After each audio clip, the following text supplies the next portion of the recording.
Assalamualaikum warahmatullahi wabarakatuh. Salam sejahtera untuk kita semuanya. Perkenalkan, saya dari kelompok 1. Kelompok kami beranggotakan 6 orang yang terdiri dari Farisa Yolanda, Armatea, Elsa Wahyuni, Heti, Katarina Juwita, dan saya sendiri Indar Nur Afifah.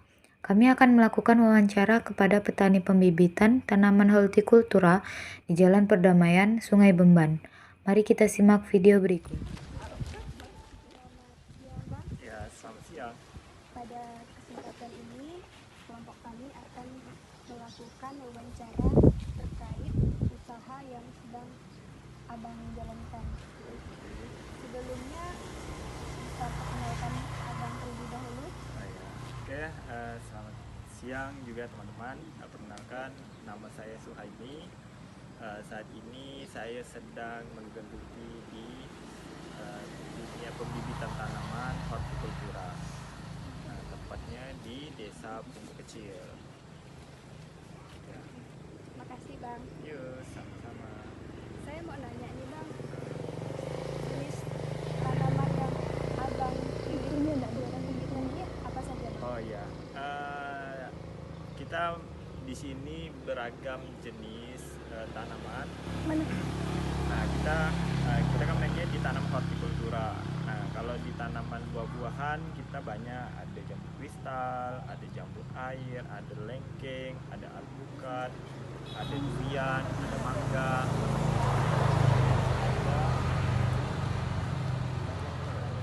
Ya, ada beberapa jenis yang lain lagi kita jual. Kenapa kita memilih jenis tanaman buah? Karena jenis tanaman buah banyak peminat. Nah, mereka selain bisa nanam di pekarangan rumah, ini pun tanamannya bisa ditanam di kebun. Nah, kebutuhan terhadap buah kan saat ini kan sedang meningkat, berarti harus diimbangi juga dengan kebutuhan terhadap konsumen untuk penanaman, yaitu Berarti Abang melakukan pembibitan terhadap tanaman hortikultura ini bersamaan atau secara bertahap Bang? oh ya, nah kita karena ini mandiri kan, jadi kita bertahap. Nah, kita mulainya dari sedikit-sedikit. Nah, alhamdulillah ini jumlahnya udah banyak. Kalau jumlah total bibitnya mungkin udah ribuan. Nah, tapi dengan beberapa jenis tanaman. Sudah berapa lama Bang menjalankan usaha bidang pembibitan ini? Oh iya, nah usaha ini masih baru, kurang lebih sekitar 2 tahunan. Nah, ini baru, dan ini pun awalnya memang suka dengan tanaman. Mereka melihat bahwa peluang di usaha pembibitan ini bagus. Ya, saya coba mulai dari yang kecil-kecil. Saya kumpulkan uang, tanam, saya kembangkan. Alhamdulillah jumlahnya sekarang sudah banyak. Ya. Proses pembibitan yang paling rumit tanaman apa Bang? Iya, nah Yang perlu perawatan lebih itulah ya. dari yang lain. Ya, dia memang setiap jenis tanaman tuh dia ada tingkatan kerumitan yang masing-masing. Tapi dalam artian gini, dia kerumitan masih ada solusi. Tinggal kitanya lagi, kita mau serius atau tidak untuk mencarikan solusinya terhadap bibit tersebut. Misal kayak model durian. Durian itu dia kalau untuk penyambungan durian lokal dia agak sulit, persentase keberhasilannya itu kecil. Tapi kalau misal kita paham, sudah mahir di dalam penyambungan, dia akan lebih mudah untuk tingkat keberhasilan. Nah, tapi kalau masal mati tetap ada bibit, kalau yang kita perbanyak itu mati tetap ada, tapi bisa kita kurangilah atau diminulah. Berarti setiap tanaman itu punya kesulitannya tersendiri, tapi pasti ada solusi. Iya, pasti ada solusi. Oke Bang. Baiklah, di sini saya akan melanjutkan pertanyaan dari teman saya Katarina. Saya akan menanyai mengenai hal pemupukan. Dalam pemupukan, pupuk apa yang Abang gunakan? Apakah pupuk organik atau non organik?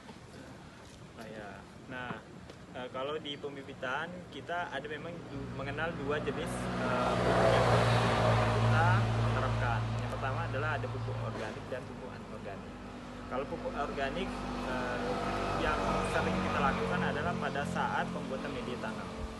Nah, karena pupuk organik ini kan agak lambat untuk diserap oleh tanaman, sehingga kita pemberian tuh di awal. Nah, pemberian pada saat di pembuatan media tanam. Nah, jadi masa pertumbuhannya nanti dia bisa terserap pelan-pelan oleh tanaman. Nah, nanti karena ini kan agak lambat diserap oleh tanaman, kita butuh pupuk yang cepat memenuhi kebutuhan tanaman. Nah, kita gunakanlah pupuk anorganik. Nah, kalau pupuk anorganik yang sering kita lakukan itu adalah pupuk dasar. Nah, biasanya pakai pupuk NPK. Nah, kalau cara pengaplikasian, kalau pupuk anorganik kita bocor. Nah, ada juga kadang kita taburkan di dekat pohonnya. Kayak gitu kalau secara pemupukan ini hanya ada di sini. Berarti kalau pupuk organik nggak pakai? Ya, pupuk organik kita pakai. Nah, yang sering saya lakukan kalau cara pemberian pupuk organik itu di pembuatan media tanam. Nah, karena diberikan memang di awal-awal pada saat kita mau pembibitan. Itu pupuk organiknya abang buat sendiri atau beli? Nah, pupuk organik kita buat sendiri karena bahan kita kan melimpah. Nah, jadi cukup kita beli empat sama gula merah. Nah, kita larutkan dan kita apa ya, diinkubasi ya, selama kurang lebih 2 minggu. Nah, nanti baru kita bisa untuk pengaplikasian dengan dibocor.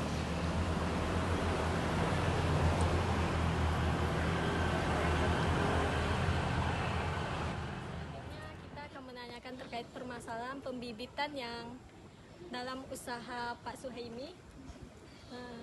Untuk permasalahan pembibitannya setelah pemupukan apakah ada Pak?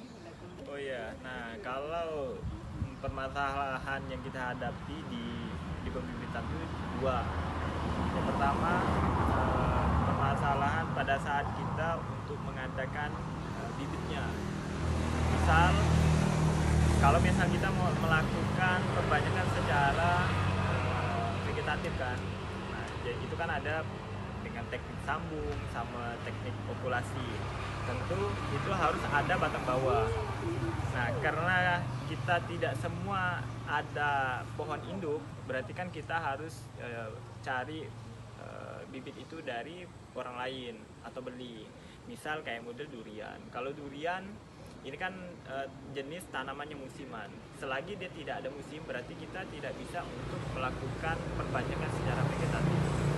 Nah, kalau ketika dia musim buah, ini kan jumlah buah kan banyak, biji kan banyak. Nah, kita bisa melakukan untuk penyemaian. Nah, jadi itu yang menjadi kendala kalau kita perbanyakan tanaman yang musiman. Tapi kalau misalnya kan ada beberapa jenis tanaman yang kita tidak ada pohon induk. Nah, itu kan kita harus beli. Nah, kalau beli kan kendalanya adalah kita harus mengeluarkan biaya yang besar untuk pembelian bibit. Tapi kalau misalnya kita ada pohon kebun induknya sendiri, karena kita kan tidak perlu beli, tinggal untuk membayar tenaga kerja untuk perbanyakan misal cangkok atau cari bijinya untuk kita semai. Itu. Nah, ini kalau untuk pengadaan bibit. Yang kedua, di dalam perawatan. Nah, kayak ini kan bibitnya yang kecil-kecil. Kalau banyak bibitnya kecil, ini riskan untuk mati. Nah, jadi kita harus perawatannya memang ekstra. Nah, dia tidak boleh kekeringan, dia harus kecukupan pupuk karena di dalam polybag dia terbatas untuk cari makan. Jadi harus kita bantu untuk pemberian makan. Nah, makannya berupa pemberian pupuk. Nah, tanpa perawatan yang lain kalau misalnya dia terkena hama dan lain-lain. Itu kayak Elsa. Tadi kan pengadaan bibit dan perawatannya. Untuk perawatan kalau tanaman pembibitannya terserang hama ini biasa menggunakan apa? gitu. Iya, nah kalau untuk serangan hama, dia kita lihat tekanannya, serangannya tinggi atau tidak. Kalau dia jumlahnya sedikit, misal dia terserang sama ulat apa daun, ya kan, kita cukup kita kutip kita buang. Tapi kalau misalnya serangannya udah tinggi, nah kita melakukan penyemprotan secara kimia supaya kita bisa menangani lah untuk mengurangi jumlah penyerangan. Oke, di sini saya akan melanjutkan wawancara, yaitu pertanyaan terkait produksi pembibitan yang telah dilakukan Bang Suhaimi. Untuk produksinya sendiri Bang, dari awal Abang merintis sampai sekarang itu bagaimana? Nah, kalau kita produksi, kita sesuai dengan kemampuan ya. Kemampuan sama lokasi yang kita miliki. Nah, kita bisa produksi banyak, ya kan, melihat kalau misalnya kita ada punya modal banyak, kita bisa produksi banyak. Nah, tapi kita lihat juga ini kondisinya, kita punya lokasi ini banyak besar atau tidak. Nah, jadi kita penyesuaian. Nah, jadi kalau misalnya kita mau produksi, kita melihat peluangnya arah yang ke depan. Nah, kita boleh produksi banyak apabila ini pesanan. Nah, kalau udah ada pesanan, oh dia butuh, misal dia butuh bibit durian 1000 di bulan berapa, nah kita bisa produksi yang dari sini sehingga uang kita tidak tidak mendep di bibit terlalu lama. Nah, kayak gitu kalau masalah produksi. Nah, jadi produksi pun kadang melihat dengan kondisi, nah, kayak misal kapasitas kemampuan kita merawat gitu lah. Jangan sampai kita mampu produksi banyak tetapi kita tidak mampu untuk memelihara tanaman yang kita produksi. Sayang, kita menang banyak tapi tanamannya tidak maksimal kayak gitu. Oke, kalau untuk produksinya seperti itu, apakah akan membuka suatu tempat produksi di tempat lain atau bagaimana? Ya, nah saat ini saya pun lagi mitra sama teman, kita bikin satu dan dua tempat untuk di pembibitan di tempat lain. Nah, kalau kita bicara mitra, saya ada beberapa mitra bibit. Jadi kalau misalnya bibit saya kosong, saya bisa ngambil sama teman. Nah, kayak gitu. Tapi kalau untuk perencanaan pembuatan tempat bibit udah ada, tinggal untuk pengembangan aja gitu. Untuk ekspor sendiri kira-kira mungkin udah ada rencana ke depan atau bagaimana? Ya. Nah, kita kalau saat ini kita untuk pemasaran kita udah kirim udah di luar kota, tapi masih di dalam di Indonesia masih. Nah, kalau untuk kayak ekspor, kalau pembibitan memang dia panjang karena kita harus melalui karantina. Harga jual bibitnya berapa satu bibit? Oh ya, nah kalau untuk harga bibit, kita harga jual bibitnya murah.